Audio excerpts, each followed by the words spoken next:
इस बार का राष्ट्रपति चुनाव बहुत असाधारण परिस्थिति में हो रहा है। हमारे देश के सामने विभिन्न क्षेत्रों में नाना प्रकार की समस्याएं हैं, लेकिन सबसे बड़ी जो समस्या है वो है संविधान की रक्षा की।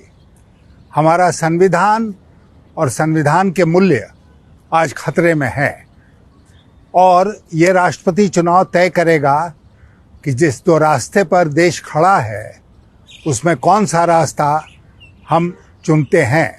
तो एक तरह से राष्ट्रपति का चुनाव देश के भविष्य के चुनाव के साथ जुड़ गया है और इसीलिए मैं जितने इस चुनाव में वोटर्स हैं, एमपीज़ हैं, एमएलएज़ हैं, उनसे मैं अपील करता हूं कि संविधान की व्यवस्था के अनुसार वो अपने विवेक का इस्तेमाल करें और अगर वो वोट मुझे देते हैं, मुझे विजयी बनाते हैं, तो मैं उनसे वादा करता हूं कि मैं संविधान की रक्षा के लिए जो भी आवश्यक कदम होगा वो अवश्य उठाऊंगा।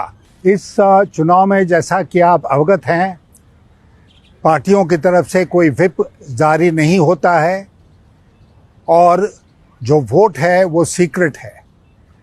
इस व्यवस्था करने के पीछे जो संविधान के निर्माताओं का उद्देश्य था वो यह था कि जितने भी एमपीज़ और एमएलएज़ हैं इस देश में, वो इस चुनाव में अपने विवेक का इस्तेमाल करें और जो उचित समझते हैं वही कदम उठाएं।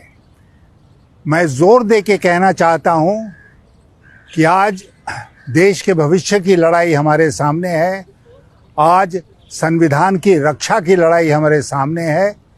ये दो व्यक्तियों की लड़ाई नहीं है, ये दो विचारधाराओं की लड़ाई है और इसलिए मैं आपसे अपील करना चाहता हूं कि आप अपना मत मेरे पक्ष में दें और आपसे वादा करता हूं कि मैं संविधान की पूरी तरह से रक्षा करूंगा।